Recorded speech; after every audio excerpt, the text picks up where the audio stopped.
So yeah, that was the argument that did it for me. That really made it personal, was when I realized that I'd had empathy for my children. Yeah. And it almost sounds monstrous, to think of who wouldn't do this. Does that make sense? Like, Yeah, absolutely. what kind of terrible parent wouldn't have empathy for their own children? And yet that's sort of the state of nature that we live in. Sure. But I think a lot of people get caught in this resignation where it's like, yeah, I wish there was another way, but it just doesn't seem, and they kind of give up right there and not seeing that there is another way.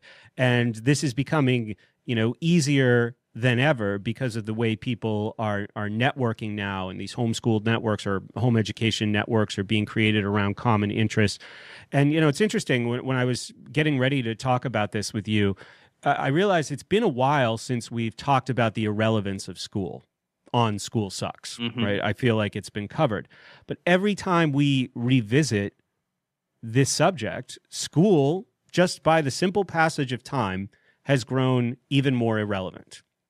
School is in many ways anti-happiness because it is preparation for real life, for the real world. And the message always seems to be, happiness is deferred.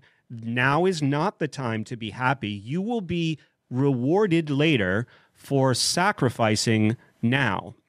And people, they wait for graduation from high school, and then they wait for graduation from college, and then they wait for the perfect job, and then they wait for the weekend, and then they wait for vacation, and then they wait for retirement, right? So there's people are in the real world are always waiting, but happiness for so many, too many, always seems to be deferred. And I think too, the other part of that was empathy.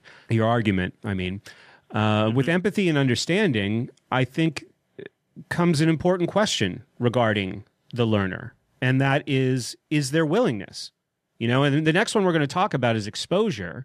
And there's this pro-school argument that, well, school is a place where they're exposed to this wide array of subjects, and that might be true. But if there's no willingness, that doesn't really matter much.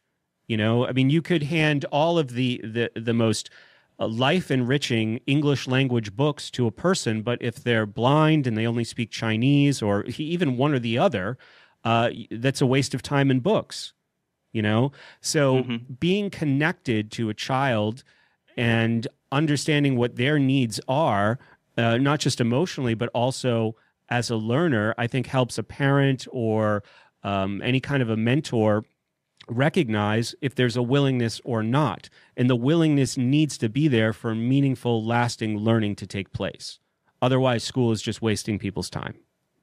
Yeah, I agree. It's funny, the one reaction I got to the argument for happiness, and it was right on the first commenter on my new blog, made the common case that children need to be trained to be miserable. Because work is going to be tedious and miserable, and it might be just the opposite. Maybe work is tedious and miserable because they were trained to be miserable. Maybe that's part of why there's maybe so little joy in the work life, and everyone has to look forward to the weekend or to vacation. Well, that's carrots and sticks too, right? Like we're just chasing the carrots, which is grades and then a paycheck. And we see it in the state. We see it in the way most families work. Carrots and sticks, those are the only two choices that anybody knows about. So you're either, you're chasing carrots and avoiding sticks. And that's life, and part of chasing the carrots is miserable. Part of avoiding the sticks is stressful and frustrating. But, you had 15,000 hours of training in, that paradigm. So why would life be any different? School is great preparation for citizenship in the work world. And you said that somebody actually left that comment on the blog? Yeah, I'm paraphrasing. But yeah, it was like, well, we still need school because we need to teach people how to have work the tedious the tedious workday. I'm pulling it up. I got to see this. All right. So it's a long comment. Yeah. the first comment on it, right? So in the second paragraph, the person says, further, like it or not, school is a microcosm of what most of us do on a daily basis. We define our presence by a regimented pattern of actions repeated over and over again. I would think that your argument is that homeschooling may very well help break this pattern, and I agree that there's validity to that argument.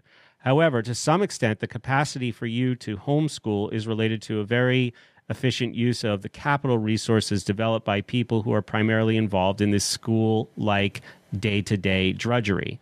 I don't think that it's all that fun to admit, but school is meant to prepare you for the working world, as mindless and contemptuous as it might be. Dang. Yeah, I mean, you could read that and either think it was a parody of the article, or it's actually really insightful.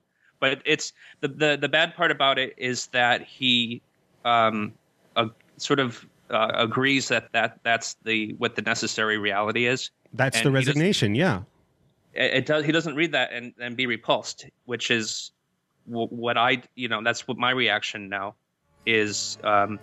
Even if I'm mispreparing them to be miserable later, we're guaranteed joy now.